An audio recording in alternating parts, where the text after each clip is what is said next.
অৰুণোদয় আঁচনিৰ গুৰুত্বপূৰ্ণ আপডেট লৈ আহিছো। সেইটো আপডেট হ'ল যিহেতু 1 আগষ্টত প্ৰায় 36 লাখ মহিলাৰ একাউণ্টত অৰুণোদয় আঁচনিৰ পইচা সোমাই গৈছে। যদি আপোনালোকে অৰুণোদয় আঁচনিৰ হিতাধিকাৰী হয় তেনেহ'লে কিন্তু আপোনালোকৰ একাউণ্টত 1 আগষ্টত অৰুণোদয় আঁচনিৰ পইচা সোমাই গৈছে। এতিয়া যিসকলৰ একাউণ্টত অৰুণোদয় আঁচনিৰ পইচা সোমোৱা নাই, কিহৰ কাৰণে আপোনালোকৰ একাউণ্টত অৰুণোদয় আঁচনিৰ পইচা সোমোৱা নাই, এতিয়া আপোনালোকে অৰুণোদয় আঁচনিৰ পইচা লাভ কৰিব নে নকৰে সম্পূৰ্ণ প্ৰচেছ দেখুৱাই দি আছো, চাই ল'ব। এইবাৰ কিন্তু ডিবিটি লিংকৰ জৰিয়তে অৰুণোদয় আঁচনিৰ পইচা সোমাই গৈছে। সেইকাৰণে যদি আপোনালোকৰ একাউণ্টত ডিবিটি লিংক নাথাকে তেনেহ'লে কিন্তু আপোনালোকৰ একাউণ্টত অৰুণোদয় আঁচনিৰ পইচা সোমোৱা নাই। এতিয়া আপোনালোকে কেনেকৈ চেক কৰিব যে আপোনালোকৰ একাউণ্টটো ডিবিটি লিংক আছে নাই, আৰু যদি আপোনালোকৰ 2টা বা 3টা বেংকৰ একাউণ্ট আছে, আপোনালোকৰ কোনটো বেংকৰ একাউণ্ট ডিবিটি লিংক আছে, আপোনাৰ কিন্তু সেইটো বেংকৰ একাউণ্টত অৰুণোদয় আঁচনিৰ পইচা সোমাই গৈছে। কেনেকুৱাকৈ আপোনালোকে ডিবিটি লিংকটো চেক কৰিব আপোনালোকে আপোনাৰ নিজৰ মোবাইলৰ পৰা। মই এইটো ভিডিঅ'ত আপোনালোকক সম্পূৰ্ণ প্ৰচেছ দেখুৱাই দি আছো যে কেনেকুৱাকৈ আপোনালোকে ডিবিটি লিংক চেক কৰিব লাগিব, চাই লওক। এতিয়া আপোনালোকে ডিবিটি লিংক চেক কৰিবলৈ হ'লে আপোনালোকে এতিয়া এইটো অপশ্যনত আহিব লাগিব। আপোনালোকে NPCI লিখি চাৰ্চ কৰি দিব। এতিয়া কিন্তু আপোনালোকৰ ওচৰত অফিচিয়েল ৱেবছাইটটো অপেন হৈ যাব এনেকুৱাকৈ। যদি আপোনালোকে মোবাইলত অন কৰিছে তেনেহ'লে আপোনালোকে ফাৰ্ষ্ট ইয়াত আপোনাৰ ব্ৰাউজাৰটো ডেস্কটপ চাইড কৰি ল'ব। এতিয়া কিন্তু আপোনালোকৰ ওচৰত হোম পেজটো অপেন হৈ যাব এনেকুৱাকৈ। আপোনালোকে ফাৰ্ষ্ট এইটো অপশ্যনত আহি যাব। অহাৰ পিছত ইয়াত চাব 2 নম্বৰত চাব দিয়া আছে কাষ্টমাৰ। এতিয়া আপোনালোকে সেইটো অপশ্যনৰ ওপৰত ক্লিক কৰিব কাষ্টমাৰ। এতিয়া ইয়াত চাব ইয়াত যিটো 4 নম্বৰত অপশ্যন অপেন হৈ যাব ভাৰত আধাৰ ছেডিং এনিভিলাৰ। এতিয়া আপোনালোকে ইয়াৰ পৰা সেইটো অপশ্যনৰ ওপৰত ক্লিক কৰিব ভাৰত আধাৰ ছেটিং। যেতিয়া আপোনালোকে সেইটো অপশ্যনৰ ওপৰত ক্লিক কৰিব, এতিয়া কিন্তু আপোনালোকৰ ওচৰত আৰু এটা নতুন পেজ ইয়াত অপেন হৈ যাব এনেকুৱাকৈ। ইয়াত চাব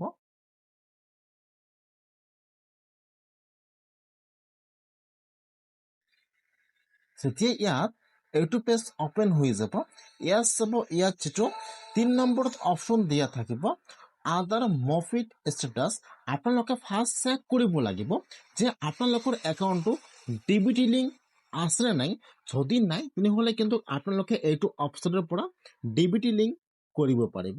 সেইকাৰণে আপোনালোকে ফাৰ্ষ্ট চেক কৰি লৈ ল'ব। ইয়াত চাব 3 নম্বৰত দিয়া আছে আধাৰ মফিট ষ্টেটাছ। এতিয়া আপোনালোকে ইয়াৰ পৰা সেইটো অপশ্যনৰ ওপৰত বা 3 নম্বৰ অপশ্যনটোৰ ওপৰত ক্লিক কৰিব আধাৰ মফিট ষ্টেটাছ। এতিয়া কিন্তু আপোনালোকৰ ওচৰত আৰু এটা নতুন পেজ ইয়াত অপেন হৈ যাব এনেকুৱাকৈ। এতিয়া আপোনালোকে ফাৰ্ষ্ট চাব লাগিব যে আপোনালোকৰ ডিবিটি লিংকটো আছে নে নাই। এতিয়া আপোনালোকে ইয়াত চাব, এতিয়া এইটো পেজ অপেন হৈ যাব। এতিয়া আপোনালোকে ফাৰ্ষ্ট ইয়াত আপোনালোকৰ আধাৰ কাৰ্ড নম্বৰটো বহাই দিব, আৰু তলত যিটো কেপচা বা তলত যিটো নম্বৰ আহিছে আপোনালোকে ইয়াত নম্বৰটো বহাই দিব। নম্বৰটো বহাই দি আপোনালোকে এতিয়া ইয়াত চাব দিয়া আছে চেক ষ্টেটাছ। এতিয়া আপোনালোকে সেইটো অপশ্যনৰ ওপৰত ক্লিক কৰিব। এতিয়া আপোনাৰ যিটো বেংকৰ একাউণ্টৰ সৈতে আপোনালোকৰ আধাৰ কাৰ্ড আৰু ডিবিটি লিংক এক্টিভ হৈ আছে, ইয়াত কিন্তু বেংকৰ নামটো শ্ব' কৰিব আৰু আপোনালোকৰ বেংকৰ একাউণ্টটো কিমান তাৰিখে ডিবিটি লিংক এক্টিভ হৈছে ইয়াত কিন্তু সম্পূৰ্ণ প্ৰচেছ দেখুৱাই দিব। যদি আপোনালোকে অৰুণোদয় আঁচনিৰ পইচা লাভ কৰা নাই বা আপোনালোকৰ একাউণ্টত অৰুণোদয় আঁচনিৰ পইচা এতিয়ালৈকে সোমোৱা নাই, তেনেহ'লে কিন্তু আপোনালোকে ফাৰ্ষ্ট ডিবিটি লিংকটো চেক কৰিব লাগিব। ইয়াত যিটো আপোনালোকৰ বেংকৰ নাম শ্ব' কৰিব, এতিয়া কিন্তু আপোনালোকৰ সেইটো বেংকৰ একাউণ্টত অৰুণোদয় আঁচনিৰ পইচা সোমাই গৈছে।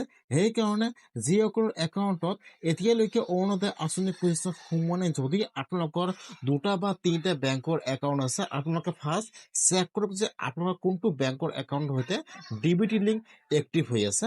আপোনাৰ কিন্তু সেইটো বেংকৰ একাউণ্টত অৰুণোদয় আঁচনিৰ পইচা সোমাই গৈছে।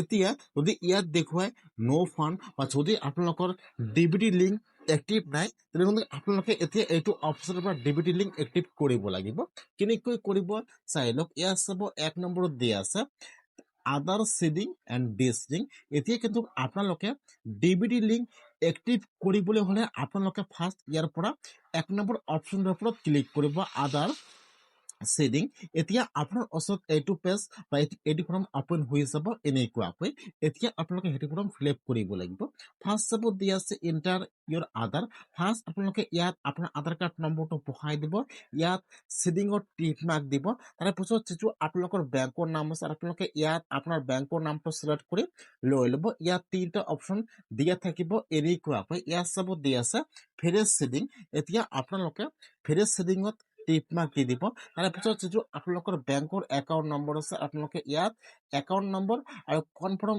একাউণ্ট নম্বৰ আপোনালোকে দুয়োটা ঘৰত আপোনালোকৰ বেংকৰ একাউণ্ট নম্বৰটো বহাই দিব একাউণ্ট নম্বৰটো বহাই দি আপোনালোকে এতিয়া অলপমান তলত আহি যাব আপোনালোকে ফৰ্মটো ফিল আপ কৰি অলপমান তলত আহি ইয়াত চাব দিয়া আছে কেপচা এতিয়া আপোনাৰ তাত যিটো কেপচা আহিছে এতিয়া আপোনালোকে ইয়াত কেপচাটো বহাই দি ছাবমিটত ক্লিক কৰিব লগে লগে কিন্তু আপোনালোকৰ ডিবিটি লিংকটো এক্টিভ হৈ যাব যিসকলৰ ডিবিটি লিংক এক্টিভ কৰা নাই আপোনালোকে এইটো অপশ্যনৰ পৰা ডিবিটি লিংক এক্টিভ কৰি লৈ ল'ব আৰু আপোনালোকৰ ডিবিটি লিংক আছে নাই আপোনালোকে সেইটো অপশ্যনৰ পৰা আজিয়ে চেক কৰক আপোনালোকে অৰুণোদয় আঁচনি পইচা পাবলৈ হ'লে